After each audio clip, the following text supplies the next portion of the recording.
Nos toca ahora hablar del proceso de filtración.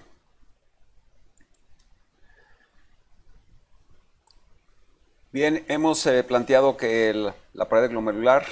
está constituida básicamente de tres elementos. El primero es el endotelio capilar glomerular, que como ya se ha planteado, tiene un glicocálix eh, rico en glicoproteínas y glicosaminoglicanos que le confieren a este endotelio una carga negativa, y que este endotelio además pues es un endotelio fenestrado eh, con fenestras del orden entre 500 y 1000 angstroms. El segundo componente de la pared glomerular es la membrana basal glomerular con un espesor entre 300 y 350 nanómetros. Es una membrana que se describe como porosa,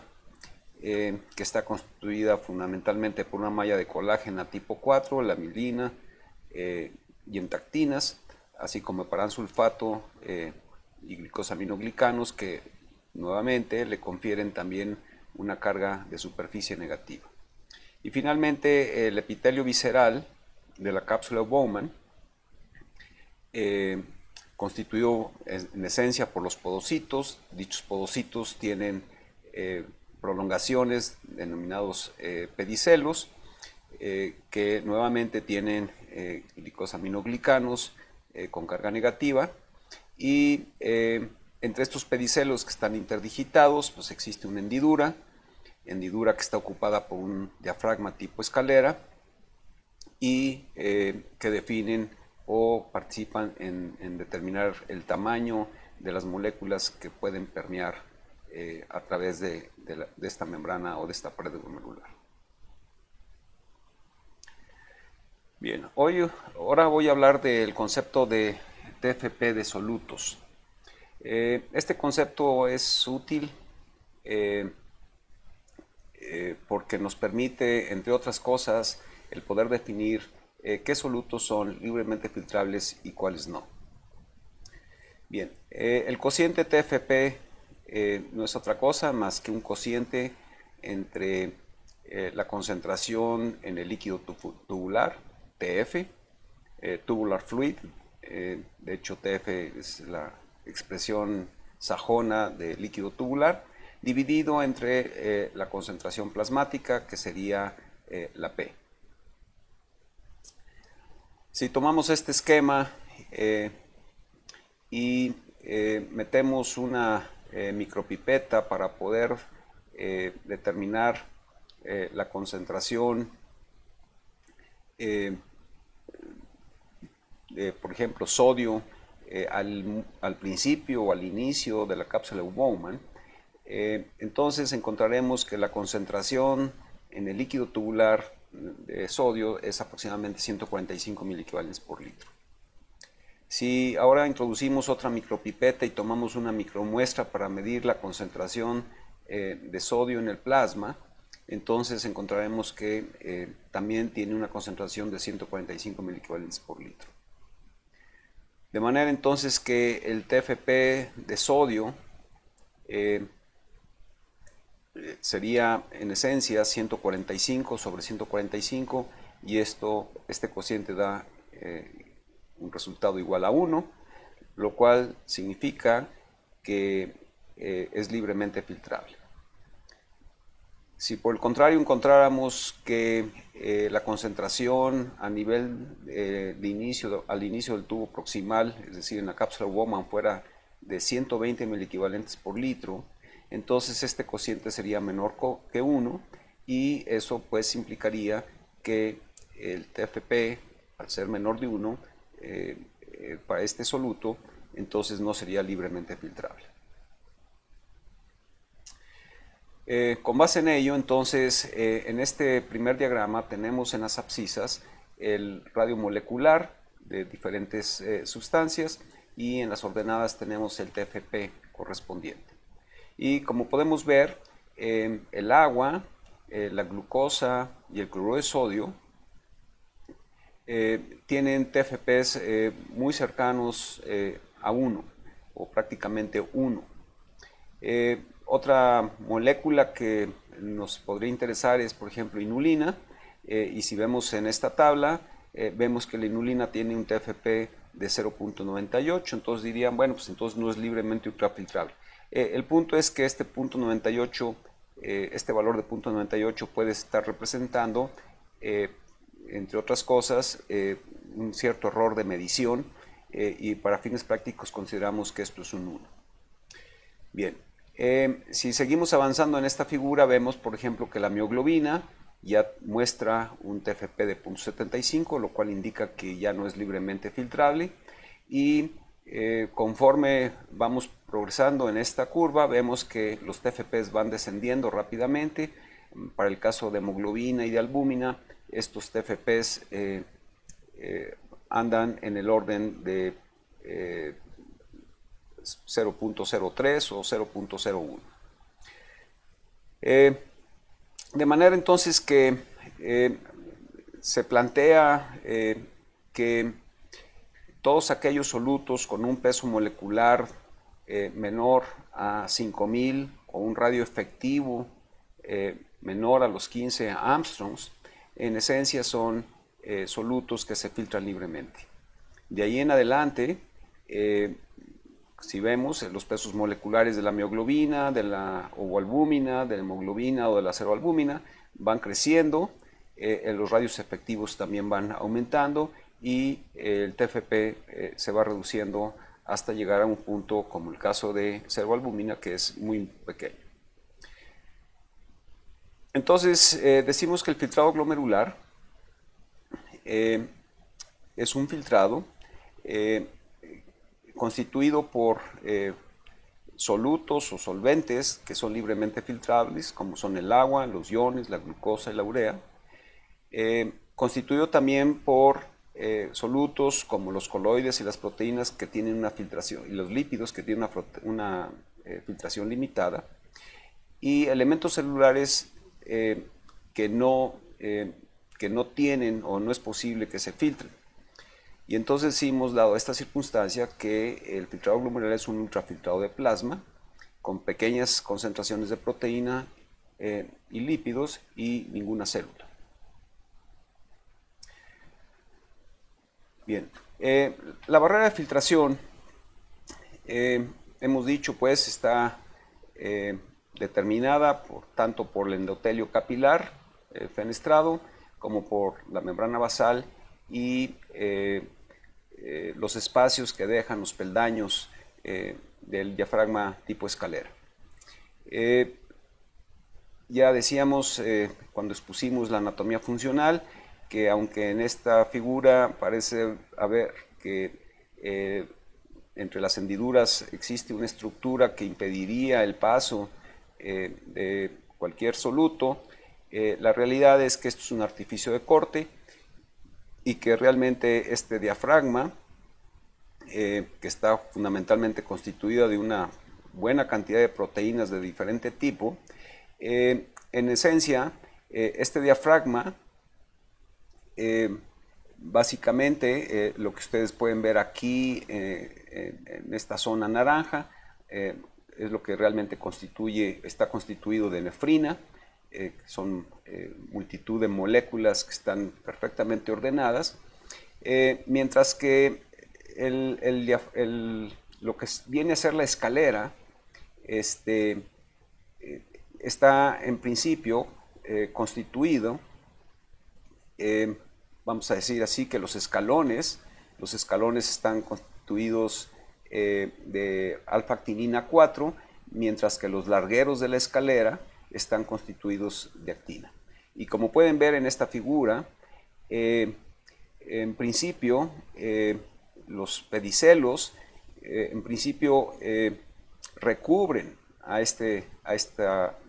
escalera, pues, o estas escaleras, una a cada lado de las moléculas de nefrina, y cuando aumenta la concentración de calcio dentro del podocito, estos pedicelos se retraen, y al retraerse entonces desvelan, lo cual no significa que les impida dormir, sino desvelar es exponer algo que está oculto, Y entonces lo que hace en principio la contracción de los podocitos o los pericelos es desvelar a estas escaleras, porque es a través de los espacios entre los peldaños que se da el proceso de filtración de moléculas. Así entonces la barrera de filtración está constituida o considerada desde el punto de vista fisiológico como una barrera porosa, con poros de entre 50 y 60 angstroms, y realmente quienes constituyen estos poros, pues es la interacción entre los tres elementos de la barrera. Evidentemente las fenestras endoteliales no explicarían este comportamiento poroso, dado que estas fenestras endoteliales tienen diámetros entre 500 y 1000 angstroms. La membrana basal glomerular, que está formada de canales hidratados entre la malla, cabe decir que estos canales son estructuras extraordinariamente dinámicas, inestables y de tamaño indefinido.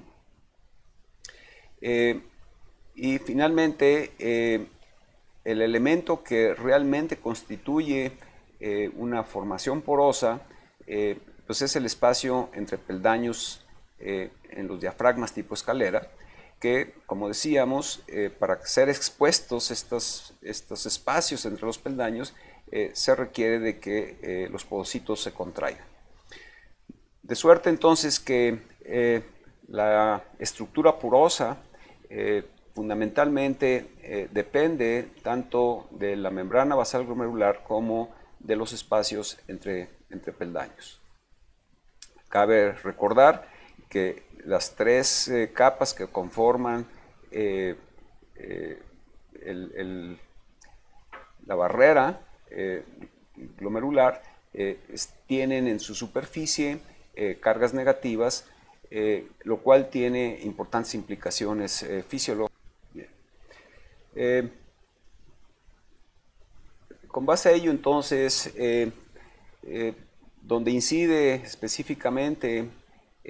las características de permeabilidad de la membrana glomerular o de la barrera glomerular, es en el filtrado de macromoléculas. Cuando se desarrolló la tecnología y permitió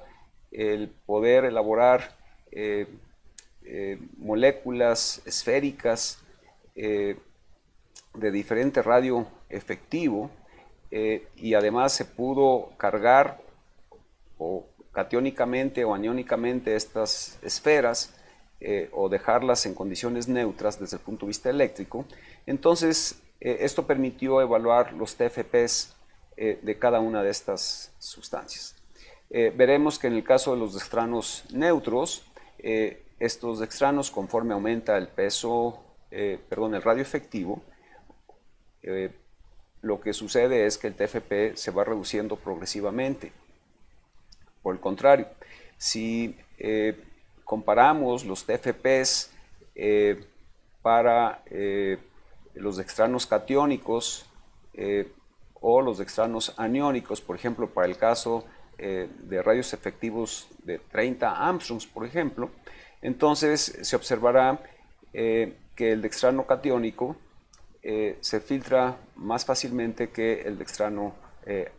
aniónico, lo cual implica entonces que la barrera, dada su carga negativa, puede repeler aquellas sustancias con carga negativa, mientras que facilita el filtrado de sustancias con carga positiva. De manera entonces que el filtrado de macromoléculas depende en principio del tamaño molecular. Este tamaño molecular es,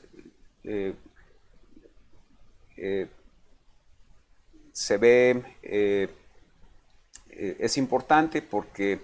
si el tamaño de la molécula permite que pase entre los peldaños del diafragma tipo escalera y la contracción podálica lo permite, entonces esta molécula podrá ser filtrada. El segundo elemento del filtrado de macromoléculas es la carga molecular. Entonces, las moléculas catiónicas se filtran mejor que las neutras, y estas a su vez se filtran más que las moléculas negativas. Los grupos aniónicos de superficie entonces del endotelio, de la membrana y los pedicelos, dados fundamentalmente por ácido siálico, para el caso de sialoproteínas, o carboxilos en el caso de glicoproteínas, o sulfato o uronato en el caso de glicosaminoglicanos, entonces le confieren esta selectividad por carga a la barrera glomerular. De suerte que la ausencia de estas cargas, por razones fisiopatológicas, puede propiciar el que el sujeto o el animal presente albúmina en la orina. El último elemento que determina el filtrado de macromoléculas, bueno, el penúltimo, sería la configuración molecular. En este sentido, se sabe que se filtran mejor moléculas cilíndricas como la hemoglobina que las elipsoides como la ceroalbúmina. Y finalmente, el otro elemento que participa en esto pues, es la hemodinámica glomerular, de la cual ya hemos hecho referencia. Así las cosas, entonces la filtración de macromoléculas, especialmente pues de proteínas, se divide o taxonómicamente se define como moléculas que se pueden filtrar rápidamente. Y en general las moléculas que se filtran rápidamente son aquellas que tienen un peso molecular menor a 20.000. El caso aquí expuesto en esta gráfica y en esta tabla es, por ejemplo, el caso de la mioglobina, que es una molécula que, aunque tiene un peso molecular de 17.000, se considera pues que relativamente se filtra de manera rápida. Lo mismo sucede con las alfa 1 y beta 2 microglobulinas, las apoproteínas, enzimas, etc. En segundo lugar están las que se filtran sustancialmente, es decir, aquellas que tienen un peso molecular menor de 50.000, como podría ser la albúmina de huevo o ovoalbúmina, la lactoglobulina, la proteína de Bence-Jones, como prototipos de esta subclase de proteínas que se filtran sustancialmente. Y finalmente las que se filtran muy escasamente, que son aquellas que tienen un peso molecular mayor de 50.000, como es el caso de hemoglobina y ceroalbúmina. Si nosotros calculamos la carga filtrada de proteína como el producto de la filtración glomerular por la concentración de proteínas ultrafiltrables, entonces sabiendo que la filtración glomerular es de 180 litros por día y que la concentración de las proteínas que se filtran, que es escasa, pero que se filtran es del orden de 40 miligramos por litro, esto daría que al día se filtran aproximadamente 7.2 gramos de proteína al día. Si contrastamos esta cantidad o esta concentración, más bien dicho, de 40 miligramos contra la concentración de proteínas, por ejemplo, en el plasma, pues es evidente que prácticamente no se filtran proteínas. Sin embargo, aunque la concentración es pequeña, si lo multiplicamos por la filtración glomerular, esto representa 7.2 gramos de proteína al día.